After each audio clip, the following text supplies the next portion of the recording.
نماز میں قرآن پڑھا جائے تو تم خاموش رہو، سنو اور اس پر توجہ کرو تاکہ تم پر رحم کیا جائے. تو آیت نماز سے متعلق ہے. آیت یہاں پر ایک گپ ماری ہے ثناء اللہ متصری نے، اہل حدیثوں کا مناظر ہے، بہت بڑا مناظر ہے. اس نے کہا یہ آیت خطبے سے متعلق ہے. کیا کہنے لگے؟ خطبے سے متعلق ہے. دراصل کافر بہت شور مچاتے تھے تو اللہ نے فرمایا خاموش رہو. میں نے کہا واہ واہ واہ کیا استدلال ہے کہ کافر شور مچاتے تھے، اللہ نے ان کو کہا کہ خاموش رہو. یہ کبھی ہو سکتا ہے؟ یہ احکام کی بات ہے. کافر ہے، اس پر احکام کیا اتریں گے؟ اس پر تو ایمان کی بات ہوگی. شور مچا، تم بتاؤ کہ صحابہ نے شور مچایا ہو. جب صحابہ نے نہیں شور مچایا خطبے کے اندر تو یہ خطبے سے متعلق نہیں، نماز سے متعلق ہے. یہ کیسے ہو سکتا ہے کہ کافر شور مچائے اور اللہ ان کو نصیحت کرے فاستمعوا له وانصتوا لعلكم ترحمون، کہ تم پر رحم کیا جائے گا جب قرآن پڑھا جائے تو تم خاموش رہو. ارے بھائی وہاں تو ایمان کا ذکر ہونا چاہیے، وہاں پر کافر کا لفظ کیسے آ سکتا ہے؟ یہ آیت جس طرح کے تمام تابعین نے کہا ہے کہ یہ آیت کا نزول جو ہوا ہے صرف اور صرف کس کے لیے ہوا ہے؟ نماز کے لیے ہوا. کس کے لیے ہوا ہے؟ اب ذرا غور سے سنیے گا، میں تھوڑا سا اس کو آگے لے کر چلتا ہوں. امام نسائی نے، سیاستہ کی کتاب ہے نا امام نسائی کی، سیاستہ کی کتاب، سنن نسائی کے اندر آپ نے ایک باب باندھا ہے پورا، عنوان تاویل قولی عز وجل واذا قرئ القرآن فاستمعوا له وانصتوا لعلكم ترحمون. باب باندھا ہے کہ اس قول کا کیا معنی ہوگا. امام نسائی لکھتے ہیں کہ اس قول کا کیا معنی ہوگا جو اللہ فرما رہا ہے کہ وَإِذَا قُرِئَ الْقُرْآنُ فَاسْتَمِعُوا لَهُ وَأَنصِتُوا لَعَلَّكُمْ تُرْحَمُونَ. اللہ فرما رہا ہے جب قرآن پڑھا جائے تو تم خاموش رہو اور اسے غور سے سنو تاکہ تم پر رحم کیا جائے. مسئلہ اسی سے واضح ہو جاتا ہے، اس لیے کہ نماز میں قرآن ہی پڑھا جا رہا ہے نا، اس لیے اللہ نے یہ حکم کو عام بیان کیا کہ چاہے نماز میں قرآن پڑھا جائے یا نماز کے باہر پڑھا جائے. اگر ہم قرآن خوانی کر رہے ہو اور سب باواز بلند زور سے قرآن پڑھے تو یہ بھی جائز نہیں ہے، اس لیے کہ ایک آدمی زور سے پڑھے گا باقی سب اس کو سنیں گے. زور سے صرف ایک آدمی پڑھے گا، زور سے صرف.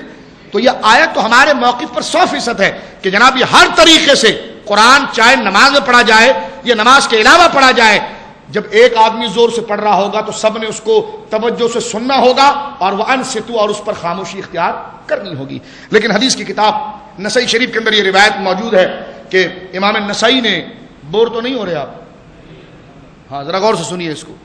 امام نسائی نے، یہ آپ کے سر پر آیا نہیں ابھی تک اور میں دعا کرتا ہوں اللہ کرے آئے بھی نہیں، ورنہ آپ بہت منہمک ہو کر سنتے کہ یہ بحثیں پھر تقریروں میں ملتی بھی نہیں ہے.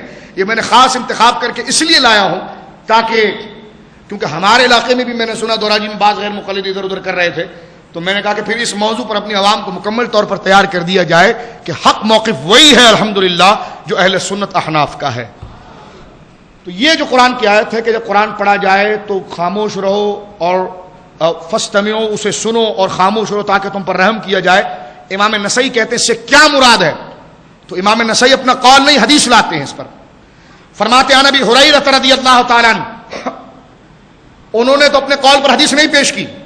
حدیث جو انہوں نے پڑھی تھی لا صلاۃ الا بفاتحۃ الکتاب، پہلے تو قرآن نہ پڑھ سکے جبکہ میں نے قرآن پڑھ کے بتایا ہے، ٹھیک ہے. وہ انہوں نے حدیث بھی اگر پڑھی تو وہ پڑھی کہ لا صلاۃ الا بفاتحۃ الکتاب. توجہ چاہوں گا آپ اس کو موازنہ کریں دونوں میں. انہوں نے حدیث پڑھی کہ اس کی نماز نہیں ہوتی جو سورہ فاتحہ نہ پڑھے، اس میں امام کا لفظ بھی نہیں تھا، مقتدی کا بھی نہیں تھا. اب میں حدیث پڑھ رہا ہوں، ذرا دیکھیے نسائی شریف کی صحیح حدیث. حضرت امام نسائی کہتے ہیں، حضرت ابو ہریرہ رضی اللہ تعالیٰ سے روایت ہے، قال رسول اللہ صلی اللہ علیہ وسلم، اللہ کے نبی نے فرمایا، انما جعل الامام لیتم بہ، امام اس لیے بنایا جاتا ہے کہ تاکہ تم اس کی اقتداء کرو. امام کا لفظ آ گیا، امام کا لفظ آ گیا. انما جعل الامام لیتم بہ، امام اس لیے بنایا جاتا ہے کہ تم اس کی اقتداء کرو. فَإِذَا كَبَّرَ فَكَبِّرُوا، جب امام تکبیر کہے تو تم تکبیر کہو. وَإِذَا قَرَأَ فَأَنصِتُوا، جب وہ قرات کرے تو تم خاموش رہو. مسئلہ صاف ہو گیا. جب وہ قرات کرے تو تم خاموش رہو. یہ حدیث پاک صحیح نسائی شریف سے میں آپ کی خدمت میں پیش کر رہا ہوں. جب موضوع جڑ گیا ہے اب آئیے چند احادیث اس پر میں آپ کو سناتا ہوں. ایک دفعہ درود پاک پڑھیے گا.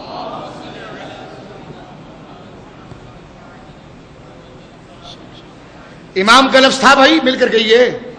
مقتدی کا لفظ تھا. کسی امام اعظم ابو حنیفہ نے یہ کہا ہے کہ امام کے پیچھے فاتحہ نہیں پڑھو، یہ رسول اللہ نے کہا ہے.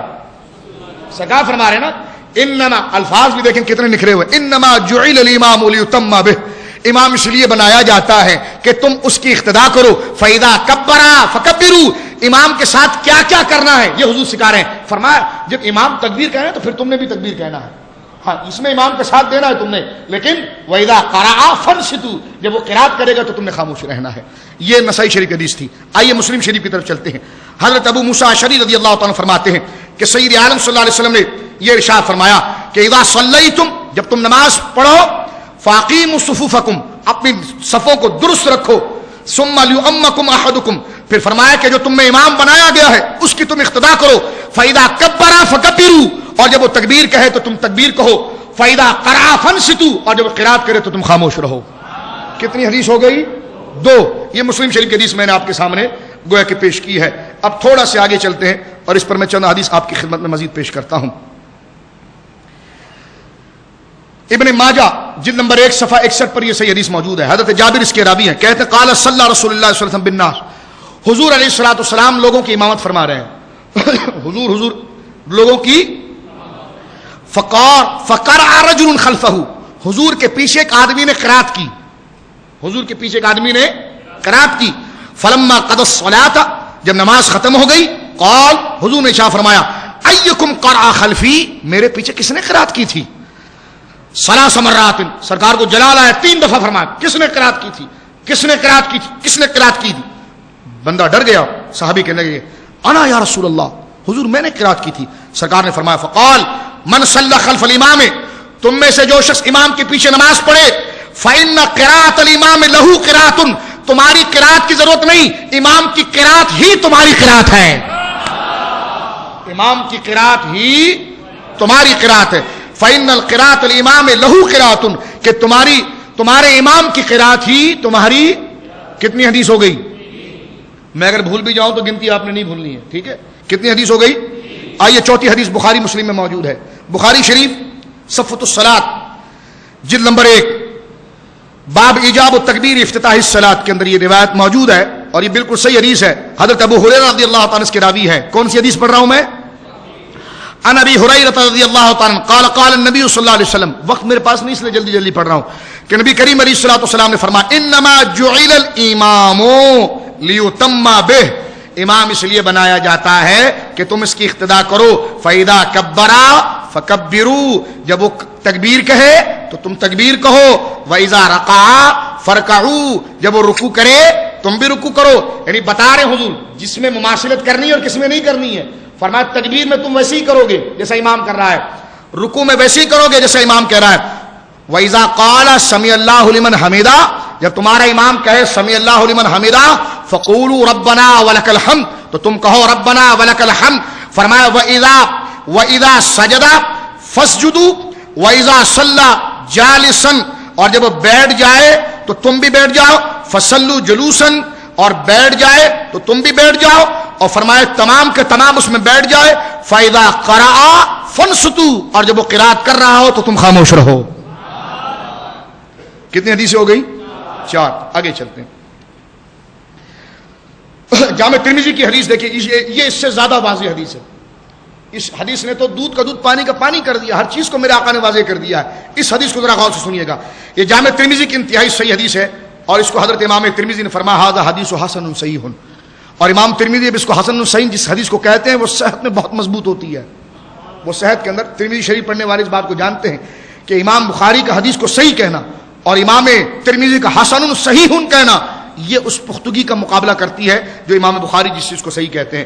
فرمایا دیکھیے اس بات میں کہ امام ترمذی نے کل فرمایا، حضرت جابر بن عبداللہ کہتے یقول، آقا نے فرمایا، حدیث کو غور سے سنیے، من صلی رکعۃ، اگر کوئی نماز پڑھے یا ایک رکعت بھی پڑھے، لم یقرأ فیہا بأم القرآن، اور اس میں ام القرآن اس نے نہیں پڑھا. میرے آقا کہتے ہیں جس نے اگر ایک رکعت بھی، یعنی مثال دے رہے میرے آقا کہ اگر ایک رکعت بھی، سورہ فاتحہ کتنی ضروری ہے، فرمایا اگر کسی نے ایک رکعت بھی پڑھی اور اس میں ام القرآن سورہ فاتحہ نہ پڑھی، میرے آقا کہتے ہیں فلم یصلی، اس کی نماز نہیں ہوئی.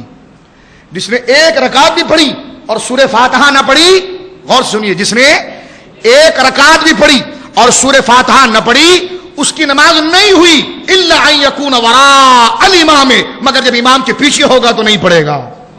یہ بات ہے، الا ان یکون وراء الامام، حضور نے خود استثناء فرمایا الا ان یکون وراء الامام، لیکن جب امام کے پیچھے ہوگا تو سورہ فاتحہ نہیں پڑھے گا. قال ابو عیسیٰ ھذا حدیث حسن صحیح. حضرت امام ترمذی کہتے ہیں حدیث حسن صحیح ہے. تو دیکھیں اس میں کتنے واضح طور پر سید عالم صلی اللہ علیہ وسلم نے اس بات کو واضح فرمایا. کتنی حدیث ہو گئی؟ آگے چلیں. اب آئیے ابو داؤد شریف سے حدیث پیش کرتا ہوں میں آپ کے سامنے. حضرت عمران بن حسین کہتے ہیں ان نبی صلی اللہ علیہ وسلم سرکار علیہ الصلوۃ والسلام صلی بہم ظہرا، سرکار نے ظہر کی نماز پڑھائی. فلما انتفلا، سرکار علیہ الصلوۃ والسلام کو نماز پڑھانے میں کچھ دشواری ہوئی، اور گویا کہ جو نماز پیچھے سے پڑھ رہا تھا اور نماز جب حضور پڑھا رہے تھے تو اس میں اس قسم کی کیفیت ہوئی. جب سرکار نے نماز ختم کی قال ایکم قرأ سبح اسم ربک الاعلی، کس نے میرے پیچھے سبح اسم ربک الاعلی پڑھا؟ فقال رجل، ایک آدمی نے کہا حضور انا میں. سرکار نے فرمایا فقال علمت ان بعضکم خلجینہا، فرمایا کہ ہاں مجھے نماز میں یوں لگ رہا تھا کہ جس طرح مجھ سے کوئی نماز میں جھگڑا کر رہا ہے. یعنی جب میں قرات کر رہا ہوں تو میرے پیچھے قرات کیوں کر رہا ہے؟ فرمایا تیری حرکت مجھے اس طرح لگی کہ جس طرح نماز میں میرے پیچھے کوئی کیا کر رہا ہے؟ جھگڑا کر رہا ہے. کتنی حدیث پاک ہو گئی؟ 6. اس پر کثیر حدیث ہے لیکن میں وقت کے اختصار کے ساتھ اس کو چھوڑتے جا رہا ہوں. ابن ماجہ کے اندر وہی دوبارہ حدیث آ جاتی ہے حضرت ابو ہریرہ رضی اللہ تعالیٰ عنہ کی.